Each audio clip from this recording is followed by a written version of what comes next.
Well, good morning, and thank you so much for being here. Welcome to the Greater Richmond Partnership's Quarterly Investor Forum.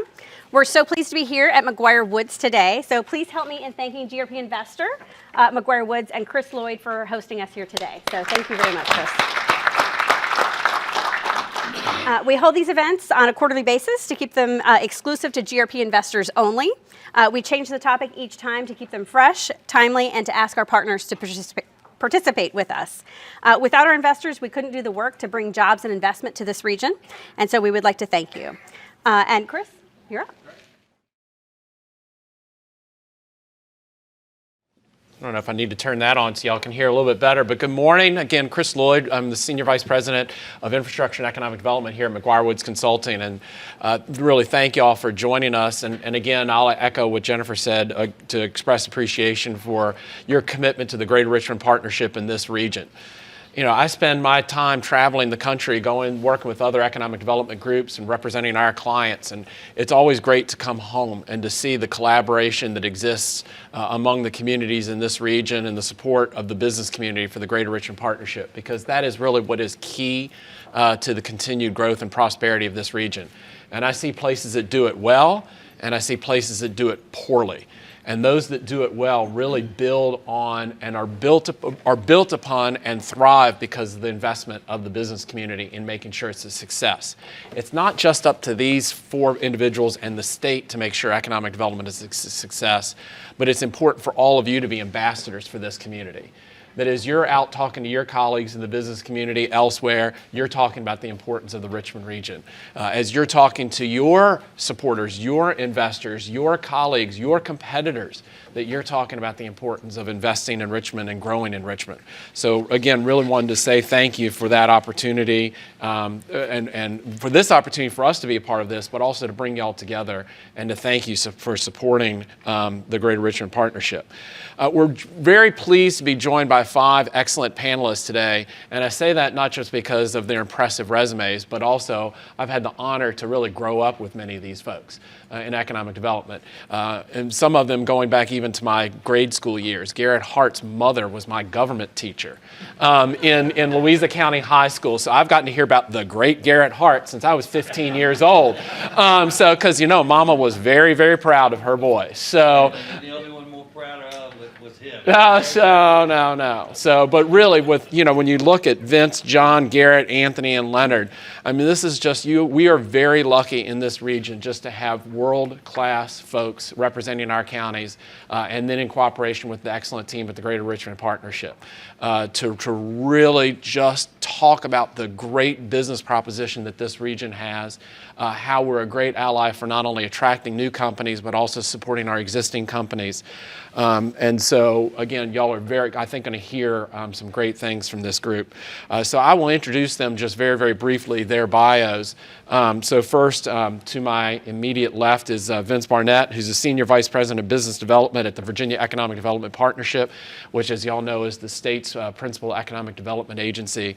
Vince there leads the business investment team, which really is the one that goes out and sells Virginias to the world. And we're very lucky to have Vince with us. John Budesky is County Administrator for Hanover County. John, as y'all know, Linwood Thomas, who is the Economic Development Director for Hanover County, just left. But when you look at Hanover and you look at all of these counties, it really is economic development's a strong partnership between the county administrator or the city manager, city administrator, and the economic development office. So John brings a unique perspective, not only in that county administrator role, but also John, having played a number of roles around the Richmond region, also brings a very interesting perspective of the strengths of this region. Garrett Hart, as we know, has been at Chesterfield County for a number of years.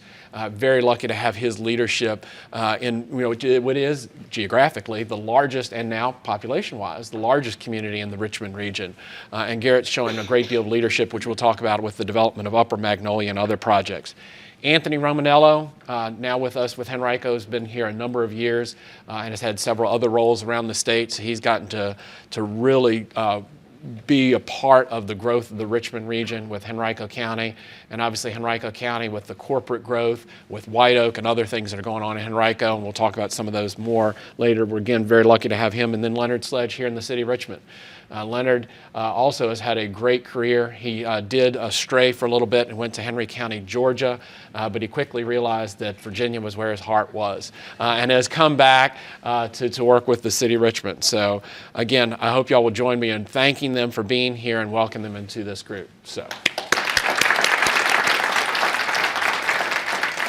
So we've got a couple of questions for the group that I'll run through, but I think we would all agree that 2022 was just an absolute amazing year for economic development, not only for our nation, but particularly for this region. We've had a number of big victories for not only the past 25 years, the Greater Richmond Partnership's been in place, but with a number of small projects, a number of medium-sized projects, and a lot of mega projects. And of course, the public often obsesses about those large mega projects, but it's all sorts of projects that are bringing economic prosperity to this region. And so I'd like to begin, and Vince, I'll skip over you initially, if that's okay, because I really want to draw out our counties first and the city to ask them, what from, and we'll start with Anthony and then work backwards, and then I'll shake it up a little bit from there. To tell us about kind of what y'all think is contributing to a lot of the growth that's happening, and particularly the number of announcements we've seen coming out of COVID. What are the factors that are really driving people to look at the Richmond region? Anthony, we'll start with you. Yeah, I think, Chris, the main driving factor is once people heard about Garrett's social studies grades, they had to come to the Richmond area. So great job. Proud of you, man. I think for our region, and I think one of the things that I'd want to say at the outset that I think makes the Richmond area special is that while we compete for projects, we don't poach from other localities within the region. And that's a lady and gentleman's agreement that dates back long before all of us. When somebody calls and says, hey, I'm coming to Henrico from Hanover, Chesterfield, or the city, my first phone call is to one of these guys to say, hey, are you aware that XYZ is happening? We don't offer incentives, because we're about bringing jobs, we're about growing the economy for the entire region, and not stealing from each other. I think for me, the differentiator has been the word is getting out about the Greater Richmond area. That Jan and her team have done studies over the last few years, and site selectors and CEOs, it's not that they have a negative opinion about the Richmond area, it's that we're not on their radar screen. And I think through our collective marketing efforts, we are getting out there, and folks who are decision makers are seeing us, the state's bringing us great prospects, and then it's up to us to close the deals. Okay. I could tell you guys that it's because sitting at this table and across that table is the finest state, regional, and local economic development programs in the country, and that would be very true. And but the real reason we're seeing so much success is there's more ducks in the pond. After the first year of COVID, logistics and manufacturing exploded, and it hasn't stopped since. We are responding to major RFPs on a daily basis. Since February, we're on the 20th of March. We've responded to 15 RFIs already, okay, in less than 15 business days. That would be 6 months before COVID. I mean, it would take 6 months to have 15 RFIs come through the system. They're coming through in 15 days. So all these guys up here know how to close a deal. All of us know how to close one. If we could get them in front of us and we've got the right property, we can close the deal. We're just in front of more people.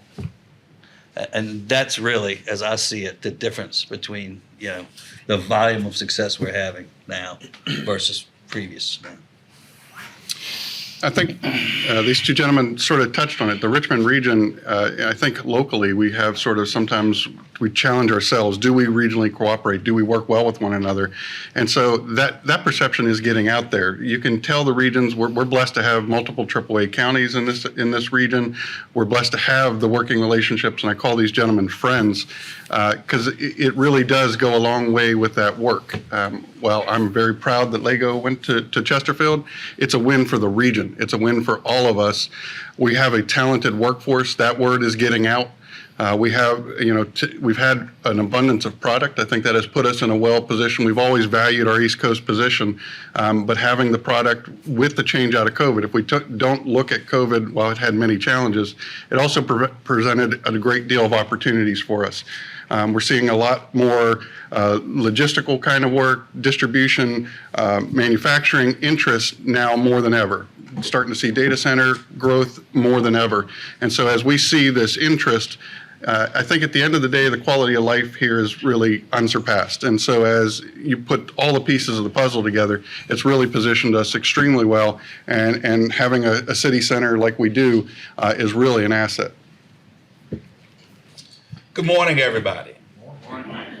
I could eloquently echo everything that has been said prior to me because it's all true. I also think that in terms of why our region has been thriving in recent years, it's because each of us in our communities, individually and collectively, we've been very purposeful from a planning standpoint, very purposeful in terms of driving redevelopment, particularly here in the city, being aligned in terms of how we're communicating. There is not one person that is on this panel today that I would have any concern about talking about the city of Richmond, particularly when we're traveling domestically or internationally. And I think that speaks to the level of cooperation. I think we've also been successful because the reality is we have a lower cost of living, lower cost of doing business, and you can get around from point A to point B very easily. During the pandemic, LinkedIn had the city, the region ranked as number 3 in terms of where people were relocating to the most. And that says something. People want to be in a place where people want to be. And no different than years ago when we heard about the secret to McDonald's success, location, location, location. The equivalent in 2023 is talent, talent, talent. We're very fortunate and blessed to have institutions of post-secondary education, a thriving community college system. I know my friend Elizabeth Creamer is here. And again, fundamentally, we've caught lightning in a bottle in some regards, particularly thinking about the advanced pharmaceutical manufacturing and R&D space. And we're creating, again, just an environment where people want to be. Vince, may I ask you a question? Garrett posed it very well that there are more ducks in the pond right now. You obviously have a statewide perspective and obviously are looking out nationally and globally. To what do you attribute the reason that there are more ducks in the pond? What are the kind of the mega trends or other things you're seeing, from an industry perspective, whether it's increased foreign direct investment, whether it's more manufacturing, whether it's onshoring? What are those kind of trends that you're seeing as you look at what the mix is that Virginia's pulling in? Yeah, it's a great question. And I just want to reaffirm everything that's been said here. From a state's perspective, the cooperation piece can't be undersold. Not every community or region has that spirit of cooperation, no poaching, the strategic leadership from the top to have the foresight to do long-term planning for sites and product and talent solutions. All of that stuff is critical. One of the things that I currently oversee and have for a number of years is our foreign direct investment offices. So Virginia has 3 international offices, one in Japan, Korea, and Europe. And from a project volume, so more ducks in the pond right now is there are a number of things that are playing into that. There's a lot of capital that got built up during the pandemic, and we've seen just the floodgates open, particularly with mega projects, and Chris touched on this earlier. So I've joked about how we're living in an era of mega projects where, pre-pandemic, if I had $1 billion project come in with 1,700 jobs like a Lego, that would have gone to the most senior business development manager that we have had. In today's world, it would not be uncommon for that to be, at least the initial point of contact, be led by someone who's more junior with support from above. We had 29 projects open in our pipeline at one time that were $1 billion+ capital investment, ranging from hundreds of jobs to several thousand jobs. Full disclosure, product. So Leonard is absolutely correct. It's talent, talent, talent. But you also have to demonstrate that you have product availability, particularly in these mega projects where it's really a paper exercise to get started. Either you have the acreage and the utilities and those kinds of things or not, or you don't make it. So in full disclosure, with a number of those projects, there was an uphill battle to begin with. And Chris said those projects get a lot of the limelight. But we're also seeing strong supply chain opportunities for some of these mega projects that are hitting the streets. Europe is booming right now. They're having an energy crisis there. There's all kinds of regulatory issues. So our project flow in from Europe is through the roof. Asia is lagging right now. It has not rebounded from the pandemic. But there's also a lot of federal dollars that are floating around right now, and that hasn't been touched on. So you got IRA, you got the CHIPS Act, and there's lots of funding that's stimulating initial interest across the board, from the big folks all the way down to the real bread and butter. And it's really, really important to note that while these mega projects get all of this limelight, at the end of the day, our average projects that we work are nowhere near mega. So a 20-person, a 50-person job, $20 million, $50 million is the bread and butter that without those on a regular basis, Virginia, nor the region, or the localities will continue to have success. So there are more ducks in the pond, largely domestic. I believe a big part of that today is from the federal dollars, and then what we see in Europe's driving it. So the state's open pipeline is roughly around 400 projects at any given time. Great, thank you. Leonard, I'll start with you, and now we'll work backwards. And that is, this will be the chance where I'm going to give each of the four of you to talk about what's going on in your community. So you get to do your own advertorial. What would you say is the most exciting project or projects that you have going on, and where do you see it headed over the next couple of years? Thanks, Chris. If you'll just give me a moment of privilege. One of the things that I think we should all be pleased to note is the importance of the presence of Chris Lloyd and the McGuireWoods consulting team based here in Richmond in this region. You know, our ability to be successful, I believe, is strongly aligned with Chris's sage wisdom and advice, as we are constantly pinging and asking questions about a number of different things, and always a willingness to help us be better. Chris has, he and his team, they have a global brand in terms of working with companies for site location solutions. And so we're really fortunate to have that type of expertise and acknowledgement in the marketplace based right here in Richmond. So Chris, thank you. In terms of what's going on in the city of Richmond, it was exciting looking out of the window this morning. The landscape along the riverfront out towards Scott's Addition. Richmond, our largest project last year, obviously, was the CoStar group announcement, which they're breaking ground on. There's a lot of dirt moving on 5th Street right now. It says a lot when a firm like CoStar, who's in the real estate business, who's in the economic development business, makes a decision to invest nearly $500 million in your community and continue to add thousands of jobs. From an office standpoint, that speaks volumes. It sends out a signal flare to the rest of the world, quite honestly, that we're a great place for business. From a redevelopment standpoint, highly publicized projects in terms of the redevelopment of the Diamond, City Center, and a few other projects. It's been absolutely critical in the city of Richmond for us to take underperforming, underutilized real estate assets and to get them producing in some shape, form, or fashion. Along the lines of what I shared earlier, again, just creating an environment and a place where companies and people want to be. And so no different than what CoStar is developing here on their site just to the south of us.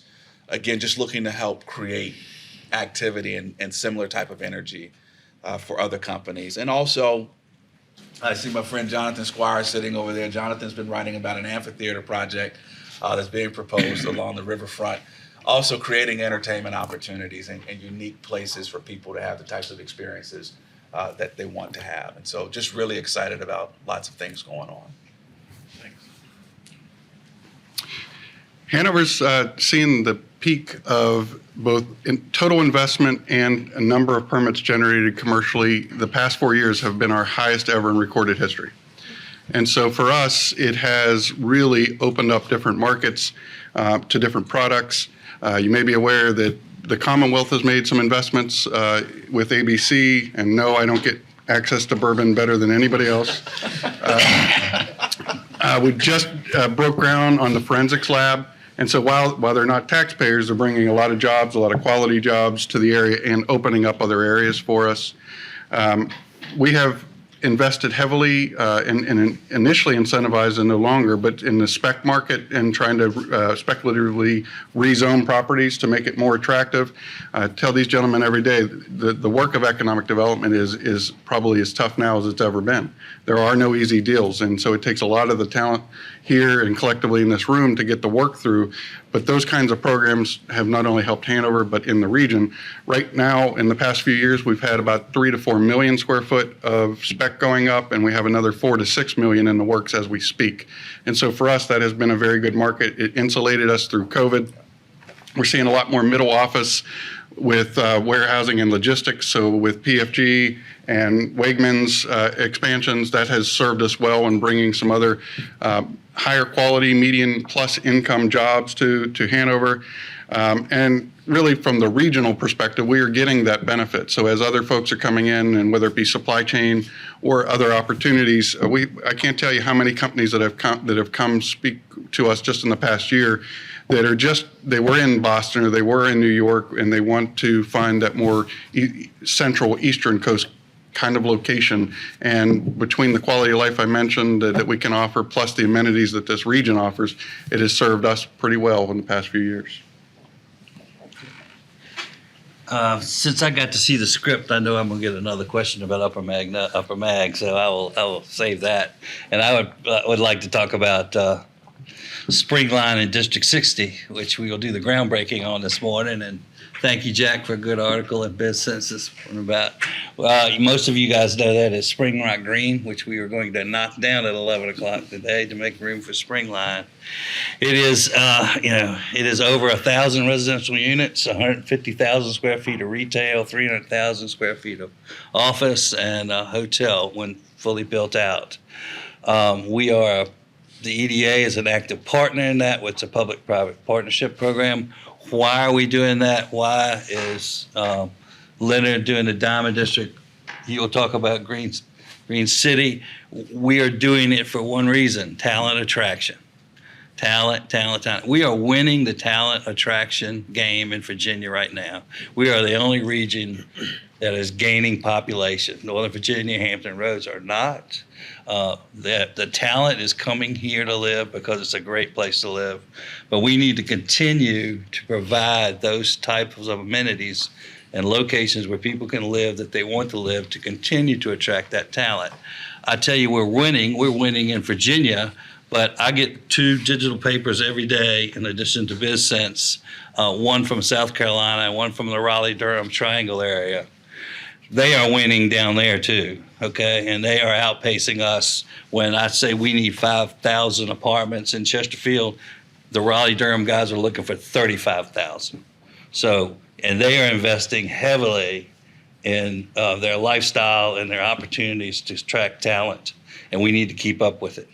And that's why we're doing it, and we are really excited about the project at Springline today.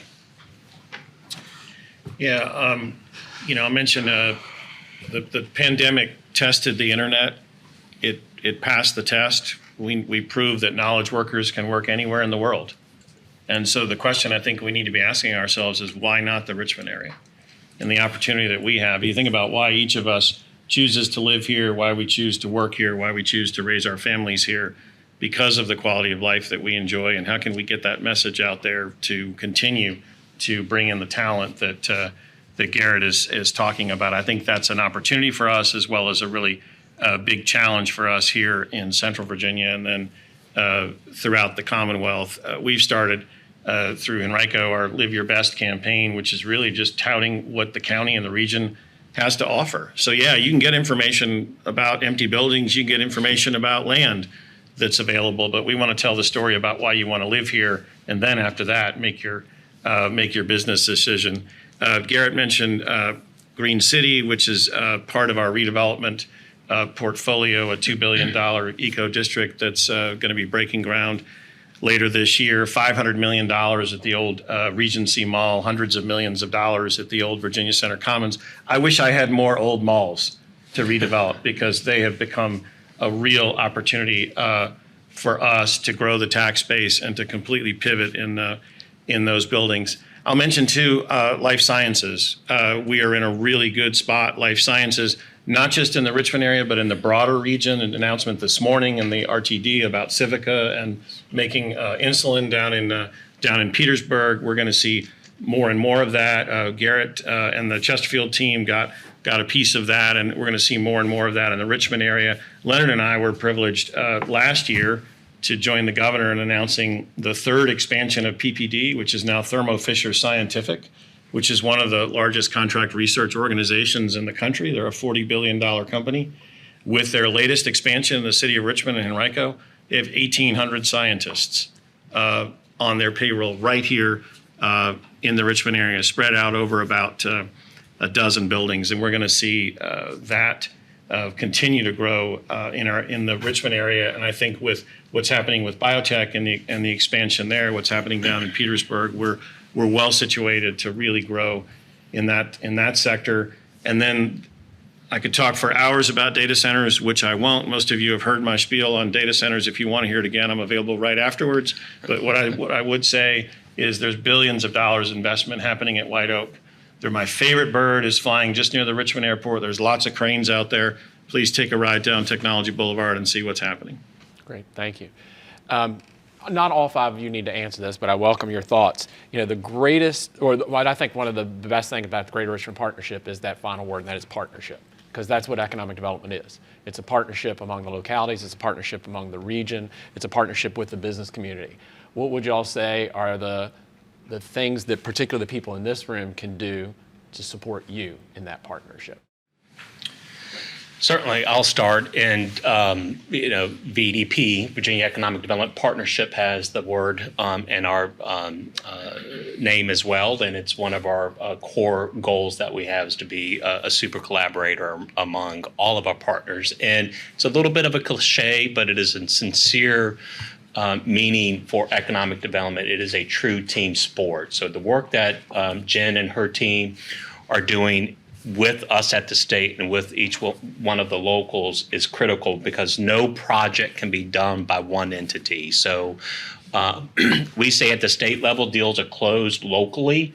So we may get the initial request, or we may not get the initial request, but ultimately these companies are choosing a locality where they're going to put infrastructure in, typically large capital. If it's an international company, they may be moving executives over for a temporary basis or for a permanent basis. So having a strong collaboration among kind of the economic development machine is critical, and the Greater Richmond region has that.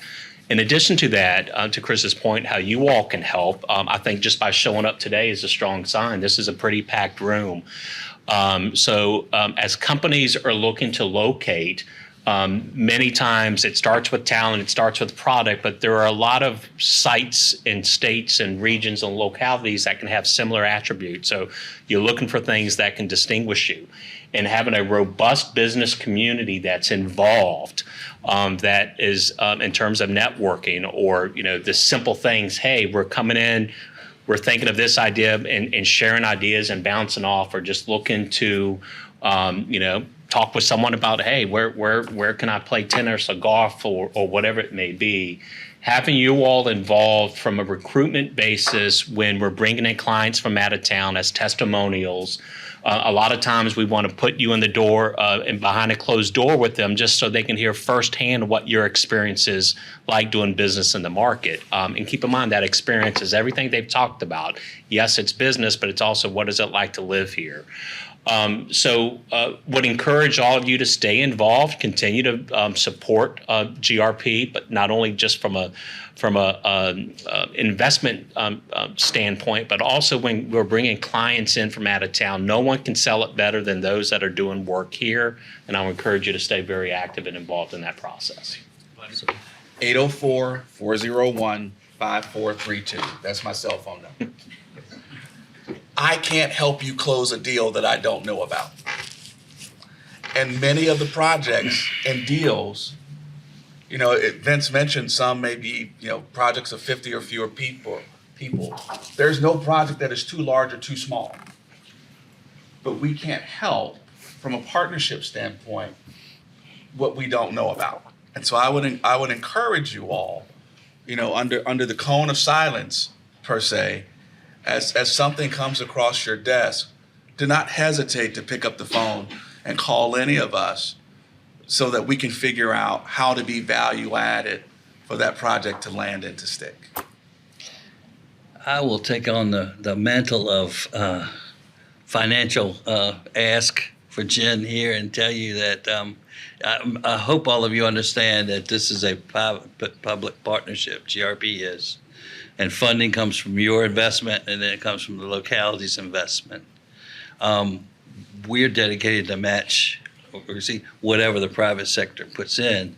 But the more money, you guys are all investors, but the more money you invest, the more doors we knock on, the more trips we take to Europe to talk to people, the more RFPs we respond to more efficiently, the louder Jen gets to shout about this region, which is the shouting about the region and the lead generation is what I'm looking for for the GRP team to do, and they're doing it well.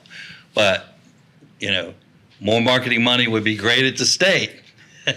More marketing money at GRP would also be great. So your investment is used wisely, and it is a funnel, and the bigger we can make the top of that funnel, the more success we're going to have. Jen takes all major credit cards, so see her after the meeting. I would just say, if you want to understand partnership, read what Matt McLaren just posted about agribusiness in the area. Matt from Chesterfield.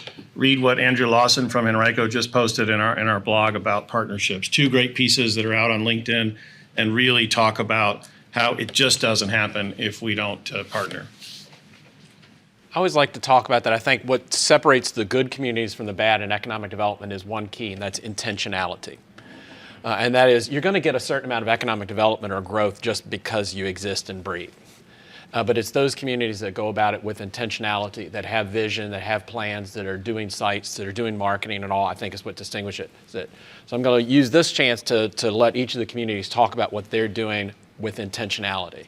Leonard, you've already talked about, obviously, the transformational opportunity that CoStar is for this community. You may want to expand on that a little bit, but also talk about, the Diamond District or the Coliseum plan, whatever. Again, the intentionality that went into that and what that means for this group and what it means for positioning the city and this region. Thank you, Chris. I mean, CoStar, that story, our legacy started in 2016. Charlotte's loss was our gain as a Commonwealth.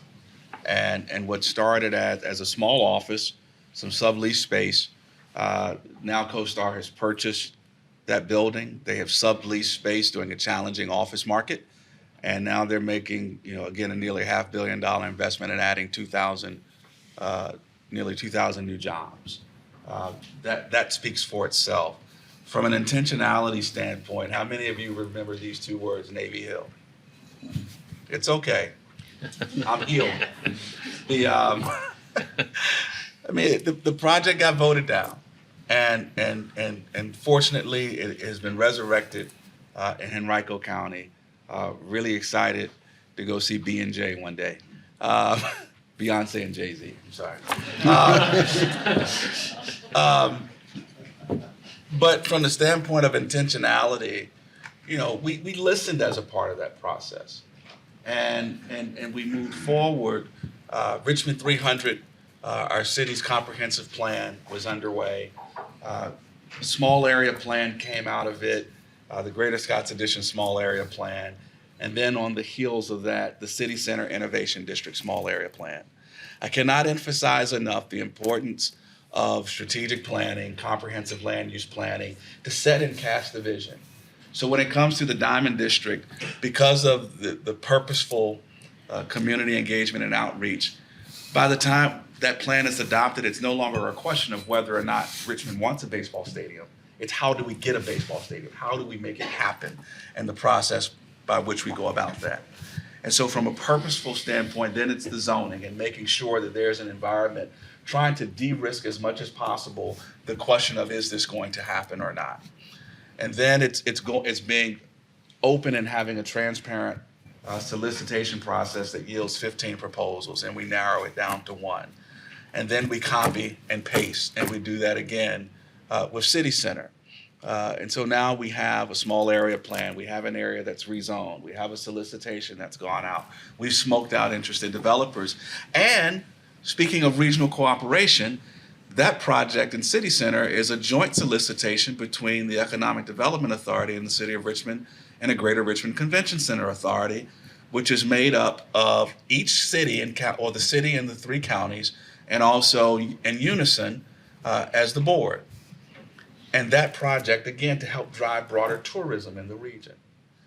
And so again, for us in the city, it's creating those environments where people want to be, that's based on a lot of input, a lot of engagement at the ground level with our citizenry to cast a broad vision, to put the appropriate policies into place, and then to go execute. Anthony, I think if a lot of us that have been around this community, we were to go in the Wayback Machine and talk about intentionality, a lot of people would point to Innsbrook as truly the premier office development that really got things started, obviously in Henrico and for this region. Can you talk about, obviously, the redesign of Innsbrook, but Green City and other things that Henrico is doing with that intentionality theme? Yeah, I mean, I think that our role right now is to help the private sector continue to keep office buildings, continue to keep commercial buildings successful and viable, and whatever that means. And I will tell you that anybody who says he or she knows what's going to happen to office space over the next few years, I don't believe it, because I don't think anybody knows.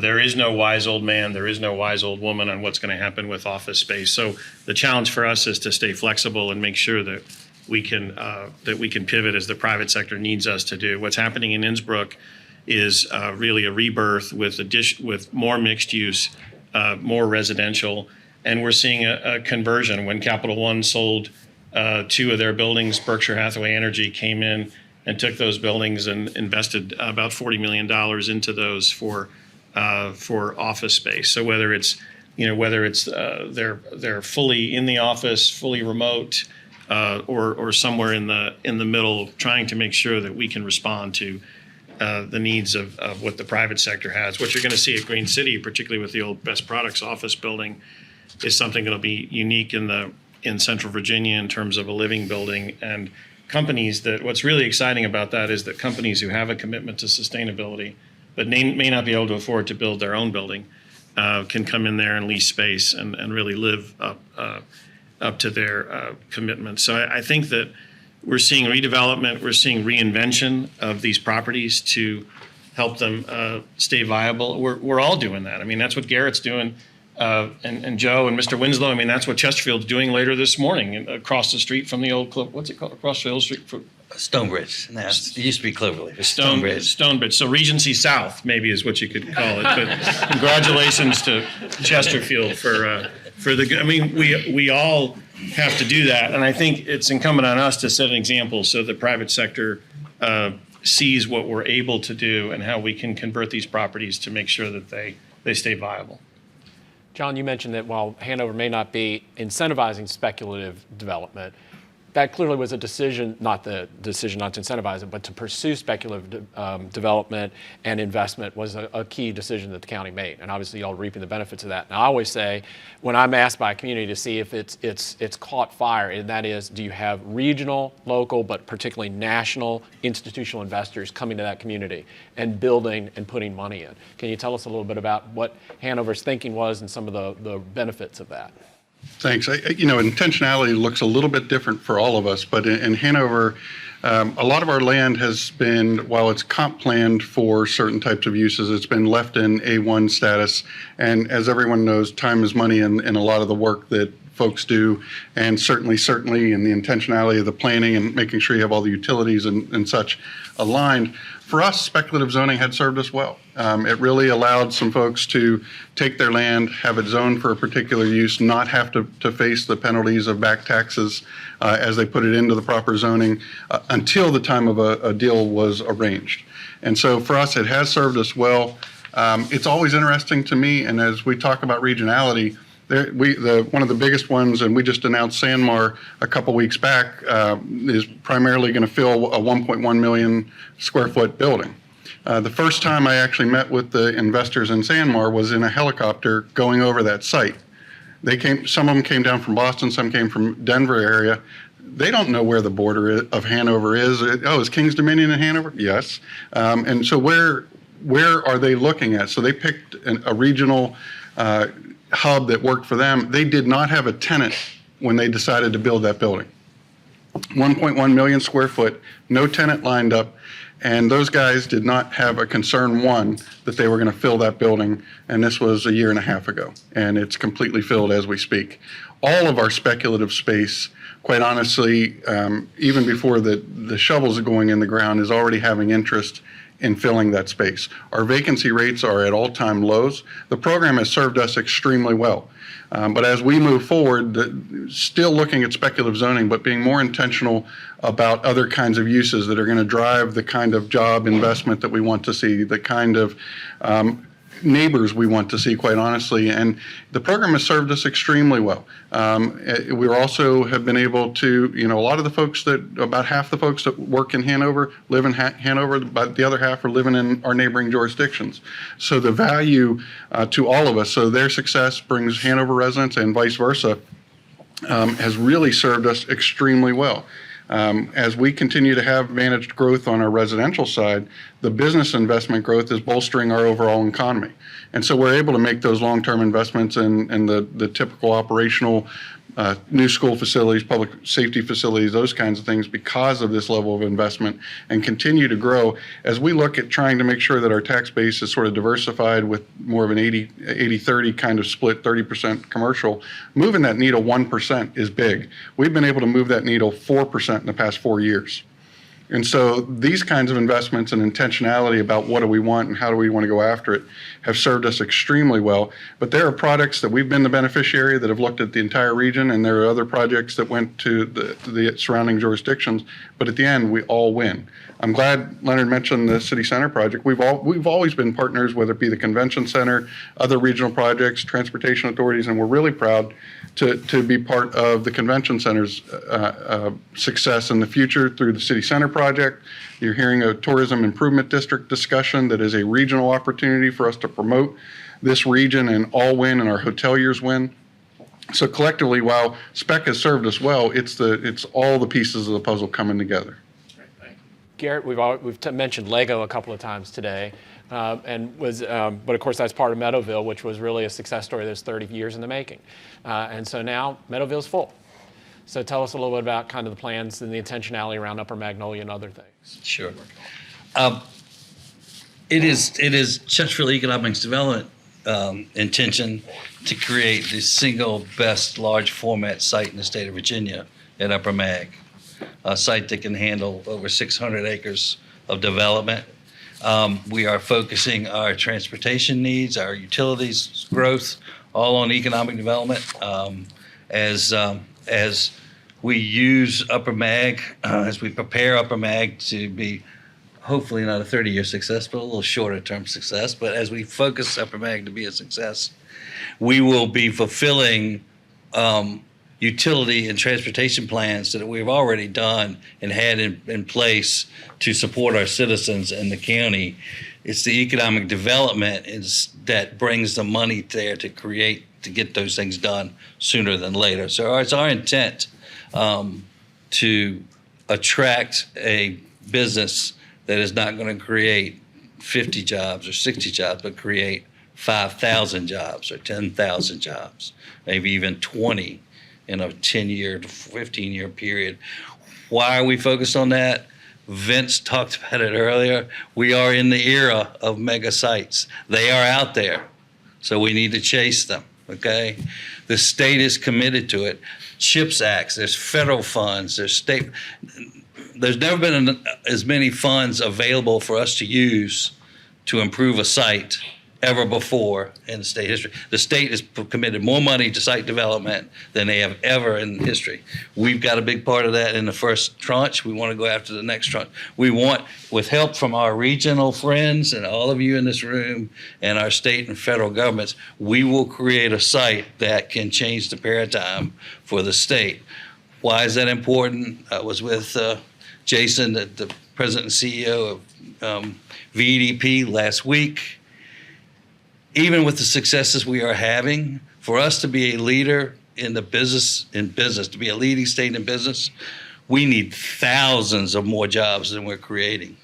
We cannot do that 50 jobs at a time. We have to do that 1,000 jobs at a time, and we need to catch the wave while it's coming past, and it's our intention to do that, and to put the infrastructure in place with the help of our friends to make it happen. Vince, Garrett's comments gave, I think, a perfect segue to intentionality at the state level. Can you talk about, in addition to what the governor's proposed, actually first with Governor Northam and then now with Governor Youngkin, what he's proposed for site development, but also talent and tax policies and other things that show how the state's trying to be intentional about capturing this? Absolutely. Prior to doing so, I just want to really say that one of the most critical things with site location, what we've seen in recent years, and it's been many. It's kind of the military model: hurry up and wait. So the companies have been on the sidelines, and when they reach out to you, they're done waiting and they're ready to move. So they're looking to be operational in a very condensed time period. And some of the timelines I don't think are reasonable. I just don't even think they're able to do them. But nonetheless, you're working through that process to be able to demonstrate that your Virginia location, your Greater Richmond location can get the company up and running within the time frame that they need. So in terms of all of the foresight and the leadership that you've just heard about, whether it be zoning, whether it be a mega site or anything else, is really to help to demonstrate that Garrett said it best, you've got to catch the wave. When the wave is there, you've got to have product and solutions that meet their timelines and ready to go. So wonderful job across all the communities in helping with that. And from a state's perspective, to Chris's question, there are a number of things that we're doing. So Garrett talked on our Virginia Sites program. So for the first time, the state's put some significant dollars into helping fund and get sites more ready. Talent is the first and foremost. Without the talent, you're not going to be able to win, but you also have to have product. So the state's putting significant resources to help get our sites from across the state, mega sites all the way on down, further along in its readiness profile. So at the end of the day, when we do get a project that says, hey, we need to be in operations in 18 months, we've got available product that can help deliver those solutions. Tax policy is always key from a talent initiative. So I hope all of you have heard about the Virginia Talent Accelerator program. It's a fairly new program within the state. It's a couple of years old now, but within that very short time period, we have launched and implemented a program that is ranked now number 2 in the country by 2 independent authorities that review such things. This is critical. I cannot tell you, if you haven't had the opportunity to come through and get a tour of this facility, it shows incredibly well. And we have what we call the Virginia Experience Center. It starts, you walk in, we've got product and a great kind of little museum area of things that are made from around the state. We just had an international client in, and typically they're bringing their HR folks. And again, there's a common theme here. You've heard me say it multiple times, talent, talent, talent. So when the HR folks come in and walk through and see how the state can not only help train, customized training, but also to help recruit. And we've recruited projects from manufacturing to more scientific as well. You stand behind the HR folks and you're just looking at the head nods, the excitement, because many of these facilities, they're great at making their widget, whatever that may be, but they're not structured in a way to hire 1,700 people at one time. They can be the best toy brick maker ever, but in terms of doing this tremendous growth all at one time, it's not their expertise. So the state's put tremendous resources to help solve for that and take the burden off to some extent with direct, highly customized programs that support that. So that is a tremendous asset at the state level. There are a number of other things that are critically important to the process. I tell you, from a talent perspective in the sites programs, those are where I'm most excited about in my job function of going out and finding new projects that are looking at the state. So if we've got better product to sell that's going to meet timelines, and we've got the workforce story, I am confident with all the other work that your leaders here have talked about happening here in Greater Richmond, as well as other. Virginia's going to win, and we're going to win big. So it's an exciting time in Virginia. And, if we could have rolled back, I don't know, 5, 8, 10 years ago and had from across the state, some of the vision that we've had here as this big wave that's come in the past 18 months or so, there would have been a lot more success that's landed like what we've seen here in Richmond. And you talk about 22 being an incredible year. It's been a great year, and the end's not here as of yet. I would like to add to that the Talent Accelerator was a key to closing Lego. It really was. It took them a minute to understand because the other states were offering this much cash and this much cash and this much cash. And the Talent Accelerator was saying, no, we're going to go out, we're going to find 1,700 people, we're going to bring them in, we're going to train them, and we're going to put them in your building. And they go, well, how much are you going to give us for a job? And they went, no, we're going to go out, we're going to find them, we're going to train them, and we're going to put them in your stations. We're going to do it all. And finally the light went on, and they went, oh. Yeah, I remember that conversation vividly. And they went, oh, you're going to do it all. And they went, yeah. And off we went. And I can't stress the importance of the HR departments that are playing in site location now. And typically, the more the tail end. There are projects, and look, economic development. We say it's a snowflake industry. There's no one project's the same. So when I tell you today that it's more aligned with process A, the next project will come in. It's going to be process Z inevitably. But typically, they want to make sure you've got the utilities, you got the site, you've got all this stuff ready. And when the HR folks come on board, you're looking for that reaffirmment, just that, yes, I get it. And I'm telling you that Talent Accelerator program, you stand behind them. You can just see their body language. They can't hide it from you. So you always walk away feeling really good from that exercise. And again, I encourage you, if you haven't have the opportunity, I know we can work with Jen, and it's only been so big, so we couldn't take a group of this size, but we'd be happy to work with Jen and get some of you inside it to experience it firsthand.